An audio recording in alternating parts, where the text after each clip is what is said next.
માં નવદુર્ગાના નવલા નોરતાના હવે ગણતરીના દિવસો બાકી છે ત્યારે રાજકોટ ખાતે પણ અલગ અલગ પ્રાચીન તથા અર્વાચીન ગરબાનું આયોજન શરૂ થઈ ગયું છે। આ તકે વાત કરીએ તો રાજકોટમાં આ વખતે સુરભી અર્વાચીન ગરબાના આયોજક દ્વારા એક અલગ પ્રકારનું જ આયોજન કરવામાં આવ્યું છે।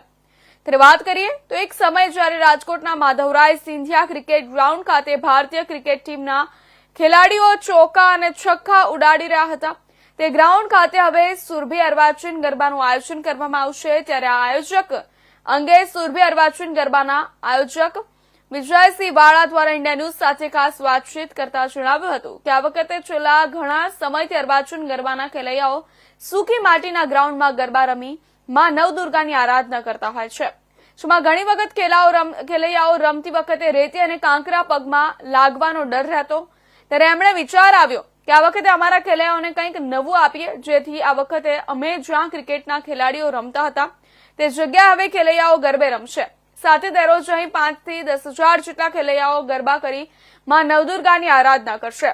વધુમાં સુરભી અર્વાચીન ગરબાના આયોજક દ્વારા જણાવ્યું હતું કે નવરાત્રી દરમિયાન કોઈ અનિચ્છનીય બનાવ ન બને તે માટે એમ્બ્યુલન્સ સાથે એક નર્સ, ફાયર બ્રિગેડ તેમજ સીસીટીવી અને રાઉન્ડ ધ ક્લોક મેલ અને ફિમેલ બાઉન્સરો પણ ખડેપગે રહેશે।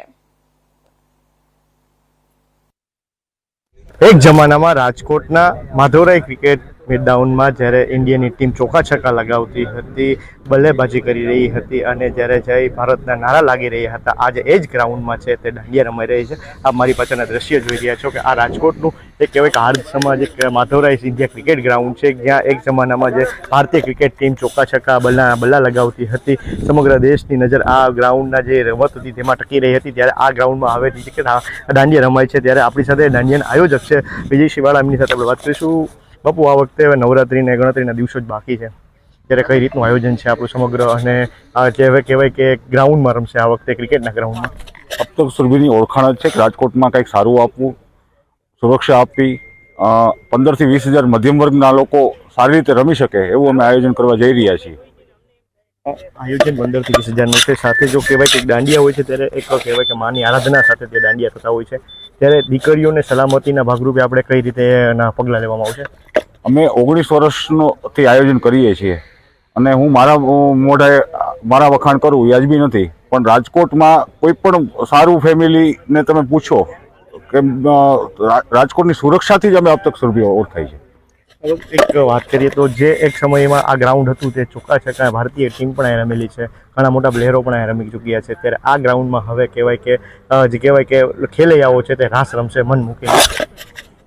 પહેલાં તો આંતરરાષ્ટ્રીય સ્ટેડિયમમાં ખેલૈયાઓને આવી લીલીછમ જાજમમાં રમવા મળશે તો અમને જ આનંદ થશે કે રાજકોટમાં કંઈક અમે નવું સારું આપ્યું અને લોકો સારી રીતે રમી શકે।